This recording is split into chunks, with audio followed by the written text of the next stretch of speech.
Running में body posture होना काफी इंपॉर्टेंट माना जाता है। अगर रनिंग में आपकी बॉडी पोस्चर काफी खराब है, आपकी हैंड मूवमेंट अजीब सी है, मान लो आप ऐसे बकते हो या ऐसे बकते हो, अजीब तरीके से बकते हो, 1% मान लो अगर आपकी रनिंग काफी अच्छी है, आपका टाइम आ रहा है 4:50-5 तक, ठीक है, डाउन वो टाइम जब ही होगा, आपका टाइम जब ही कम हो सकता है अगर आप बॉडी पोस्चर ठीक कर लोगे तो, ठीक है। बॉडी पोस्चर ठीक करने के बाद आपका टाइम गारंटी बहुत कम हो जाएगा।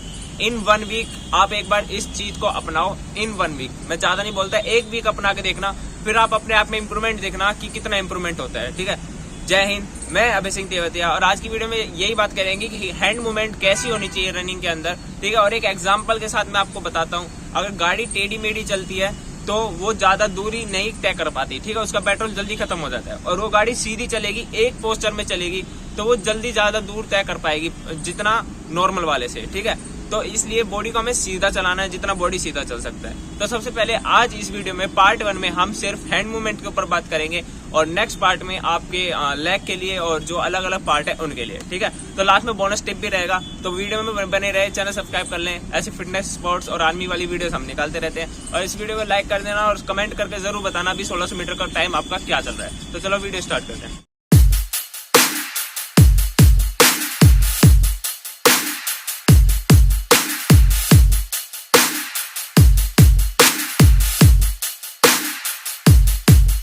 सबसे पहले हम बात करेंगे रनिंग में जो आप बॉडी पोस्चर, हैंड मूवमेंट जो गलत तरीके से चलाते हो, वो क्या क्या गलत तरीके हो सकते हैं। वैसे है तो बहुत सारे, सिर्फ मैं 3-4 कवर करूंगा ताकि आप समझ जाओ। एक तो आपका नेक का प्रॉब्लम है, आप अजीब तरीके से ऐसे टेढ़े मेढ़े बकते हो। दूसरा, हैंड मूवमेंट की बात करें तो आप एक तो बकते हो इस तरीके से, अपने हाथों को रनिंग करते करते ऐसे बकते हो। दूसरा क्या तरीका होता है, आप यही होल्ड रखते हो। बहुत मैंने देखे हैं वो होल्ड रखते हैं और रनिंग करते रहते हैं। और क्या करते हैं, एक हाथ तो सही चलता रहता है और एक हाथ होल्ड रहता है, मतलब ऐसे रनिंग करते हैं, एक साइड वेट और एक साइड लूज, ठीक है। तो ऐसे गलती बहुत सारी है, मैं गिनती नहीं करवा पाऊंगा, इतनी गलती है, ठीक है। तो गलती ठीक कैसे करनी है वो भी बताऊंगा, और रनिंग पोस्चर जो आपका कैसे ठीक हो सकता है और कौन कौन सी गलती ना करनी आपको, ठीक है। तो फिर चलो अब बताता हूँ कौन कौन सी एक्सरसाइज बेस्ट है। सबसे पहले, अगर आपकी हैंड मूवमेंट मतलब टेढ़ी मेढ़ी है, जैसे मान लो आपका एक हाथ होल्ड रहता है और दूसरा हाथ अजीब तरीके से चलता रहता है, तो आप इससे एक काम कर सकते हैं, ये वाली आप एक्सरसाइज कर सकते हैं, ठीक है। इसमें आपको क्या करना है, ये वाले, इससे पावर नहीं लगाना, सिर्फ शोल्डर से पावर लगाना है, शोल्डर ठीक करने हैं ये।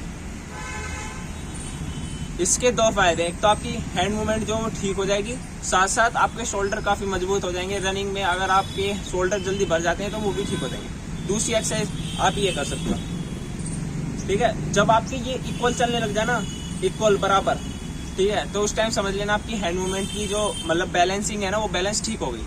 दूसरी आप कौन किसी एक्सरसाइज कर सकते हो, एक नॉर्मल खड़े होके बिल्कुल दोनों, पहले तो आपको स्टार्टिंग में दोनों पैर आपस में बराबर रखने हैं ऐसे, ठीक है। थोड़ा सा गैप होना चाहिए, जैसे मेरे में गैप है ऐसे गैप होना चाहिए, हल्का सा आगे।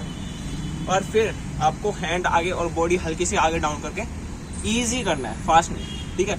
और आप मेरे शोल्डर देखना टूट नहीं रहे, बहुत क्या करते हैं ये तोड़ते हैं, तोड़ना नहीं है बिल्कुल। ये देखो, एक सर्कल में चलाना है ये, ठीक है। एक तो ये हो गया। दूसरी चीज आप क्या कर सकते हो, और इस वीडियो में थोड़ा ये भी बताऊंगा, अगर आप 1600 मीटर रनिंग करते हो तो कौन कौन सी हैंड मूवमेंट यूज कर सकते हैं, ठीक है। बहुत सारी हैंड मूवमेंट होती है, एक तो ये वाली होती है, एक ये वाली होती है और एक इजी वाली होती है, ठीक है। तो 1600 के लिए, 800 मीटर के लिए, इनके लिए अलग से बताऊंगा, ठीक है। और हैंड मूवमेंट ठीक करने के लिए आप क्या कर सकते हो, कुछ वेट ले सकते हो। मान लो आप हाफ हीट ब्रेक करके उसे वेट लेके और वेट को इजी मूव कर सकते हो, ठीक है। और लेग फिर आपको आगे करना है, एक पैर आगे करना है और दूसरा वाला पैर पीछे, घुटना सीधा होना चाहिए, आगे वाले का मुड़ा होना चाहिए, ये रनिंग पोजीशन। और बैक थोड़ी ऐसे डाउन पूरा।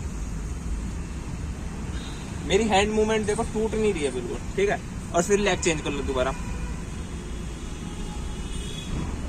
अब बात करते हैं, अगर आप 800 मीटर, 100 मीटर, 200 मीटर ये सारी रनिंग करते हो तो इसमें आपकी पूरा हैंड मूवमेंट चलना चाहिए, ये वाली, ये अपना आप ऑटोमेटिक फास्ट पे। और मैंने बहुत देखे हैं वो ना सब टाइट करके बकते हैं, टाइट नहीं करना आपको, एक बच्चे की तरह बिल्कुल इजी हैंड ऐसे रखना है। देखो मेरे हाथ देखो, इजी, ये जितनी भी है 100-200 वाली है, 400 वाली है, 800 वाली है।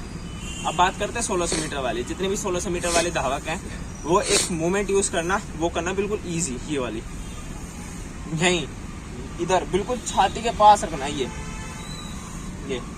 और जब थकने लग जाओ तो ये वाली नीचे बीच बीच में करना है, ऐसे नहीं आपको पूरा कंटिन्यू 100 मीटर भाग रहे हो, मुश्किल से 20-30 मीटर ये वाली करना। इससे जो आपकी जो हाथ भर रहे हैं टाइट हो गए वो रिलैक्स हो जाएंगे ये वाले, पर हैंड मूवमेंट करती जाएंगे ये वाले ऐसे, देखो ठीक है। और वरना ये रखना, काफी फायदा मिलेगा। ये पार्ट 1 है स्पेशली सिर्फ हैंड मूवमेंट के लिए। नेक्स्ट पार्ट आएगा लेग के लिए, तो चैनल सब्सक्राइब कर लेना। इस वीडियो में बस इतना ही है, उम्मीद करता हूँ वीडियो काफी पसंद आएगी। तो लाइक कर देना इस वीडियो को और कमेंट करके जरूर बताना वीडियो कैसे लगी। मिलते हैं नेक्स्ट वीडियो में। जय।